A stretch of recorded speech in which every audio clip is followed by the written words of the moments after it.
आज भगवान दत्तात्रेय जी की जयंती।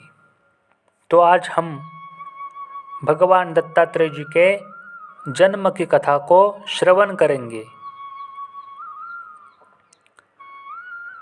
उस समय की बात है, माता अनुसुईया उस समय उनके सतीत्व का डंका बज रहा था। उन जैसी पतिव्रता नारी और कोई नहीं थी। अब नारद जी ये बात तीनों देवियों के पास लेकर जाते हैं। तीनों देवियाँ कौन सी है? लक्ष्मी जी, सरस्वती जी और पार्वती जी। और तीनों देव कौन से? ब्रह्मा, विष्णु और महेश। तो तीनों देवी के पास नारद जी जाते हैं और जाकर खूब तारीफ कर रहे हैं कि माता अनुसुईया बहुत बड़ी पतिव्रता है, वो बहुत बड़ी तपश्चर्या करती है। तो देवी ने कहा, नारद जी अच्छी बात है, लेकिन नारद जी हमें एक बताइए कि हमसे भी ज़्यादा पतिव्रता नारी है वो? तो नारद जी ने कहा, अभी तो आपसे भी ज़्यादा पतिव्रता नारी कोई है तो केवल और केवल माता अनुसुईया। तो तीनों देवियों की बात अच्छी नहीं लगी। तो तीनों देवियाँ अपने अपने स्वामी के पास जाती है और उनसे बात कहती है और कहते हैं कि आप माता अनुसुईया के सतीत्व की परीक्षा ले लो। तो तीनों देव निकलते हैं। अब चाहे तो उसी समय तीनों देवियों को समझा सकते थे कि आप एक गलती कर रही हो, माता अनुसुईया की परीक्षा नहीं लेनी चाहिए। पर भगवान ने सोचा, कई बार कुछ चीज़ें बोलने से उतना असर नहीं दिखाती जितना करने से दिखाती है। जैसे मानो कोई व्यक्ति है और वो कह रहा है कि आप एक काम नहीं कर सकते, तुम्हारे बस की बात नहीं, तुमसे नहीं हो सकता। तब आपके पास दो रास्ते हैं, वही खड़े होकर उससे झगड़ा करो, नहीं मैं कर सकता हूँ, तुम कौन होते हो कहने वाले कि मैं नहीं कर सकता। और दूसरा कि वहाँ से शांत चले आ जाओ, चुपचाप चले आ जाओ और वो काम करके उसको दिखा दो। असरदार कौन सा है? काम करके दिखाना। तो भगवान ने सोचा, वहाँ खड़े खड़े समझाने से तीनों देवियाँ नहीं समझने वाली, इसलिए भगवान ने कहा इससे अच्छा है कि करके दिखाना। अब तीनों देव पृथ्वी पर आते हैं। उस समय माता अनुसुईया घर पर अकेली थी।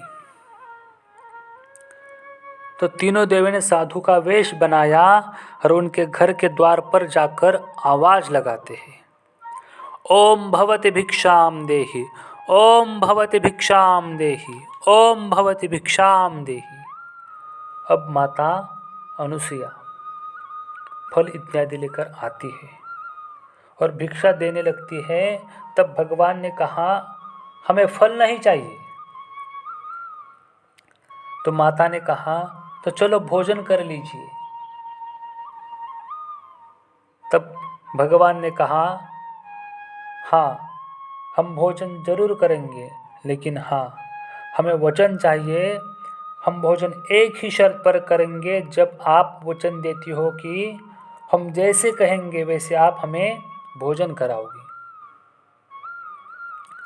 तो माता अनुसुईया ने सोचा, साधु है, क्या मांगेंगे, ज़्यादा से ज़्यादा मेवा मिष्ठान्न खाने की इनकी इच्छा होगी। तो माता ने कहा, मैंने वचन दे दिया, आप जैसे कहोगे वैसे ही भोजन कराओगी। अब तीनों देव अंदर आ जाते हैं।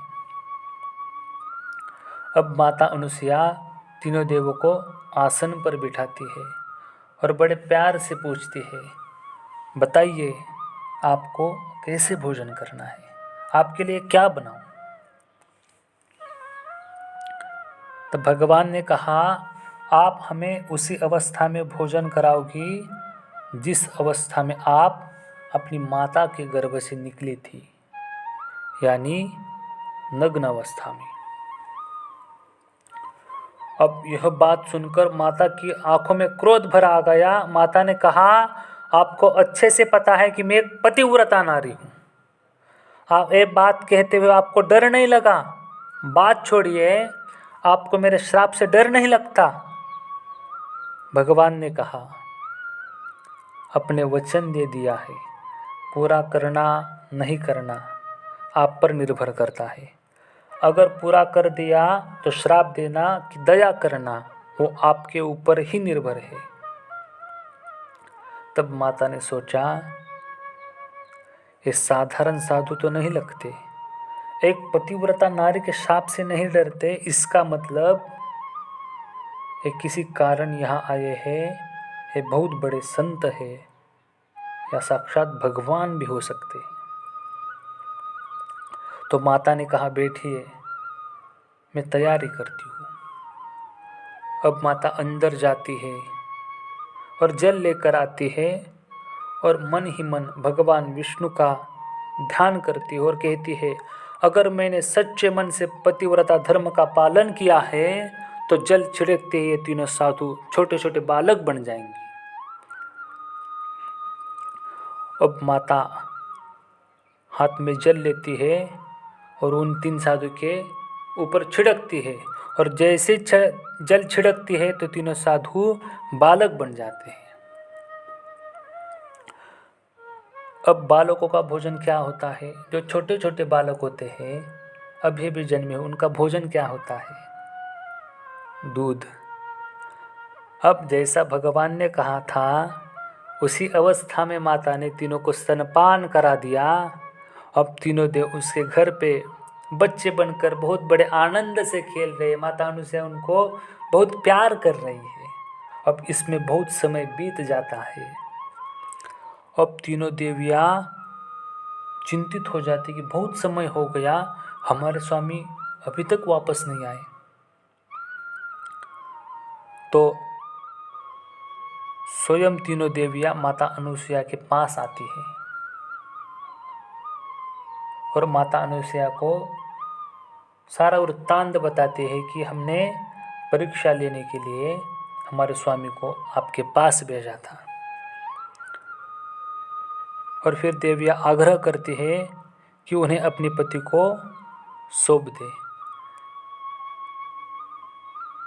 किंतु माता अनुसुईया ने कहा, तीनों ने मेरा स्तनपान किया है, इसलिए किसी न किसी रूप में ये मेरे पास ही रहने चाहिए। तो माता अनुसुईया की बात मानकर और माता अनुसुईया के सतीत्व पर प्रसन्न होकर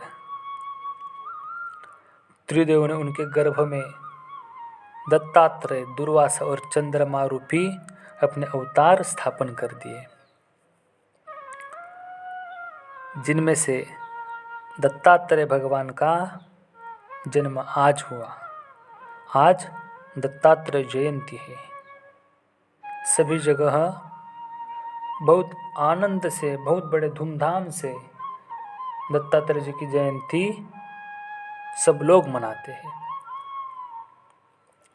महाराज दत्तात्रेय आजन्म ब्रह्मचारी, अवधूत और दिगंबर रहे थे। भगवान दत्तात्रेय भक्त के किसी भी प्रकार के संकट को जल्दी से जल्दी दूर कर देते हैं। महाराज दत्तात्रेय जी की उपासना की जाए तो भक्त किसी भी कठिनाई से शीघ्र ही दूर हो जाते हैं। तो आज दत्तात्रेय की जयंती, तो हम दत्तात्रेय जी से यही प्रार्थना करते हैं कि भगवान दत्तात्रेय जी आप सबको सुख, समृद्धि और आनंद प्रदान करें। अवधूत चिंतन श्री गुरुदेव दत्त। अवधूत चिंतन श्री गुरुदेव दत्त।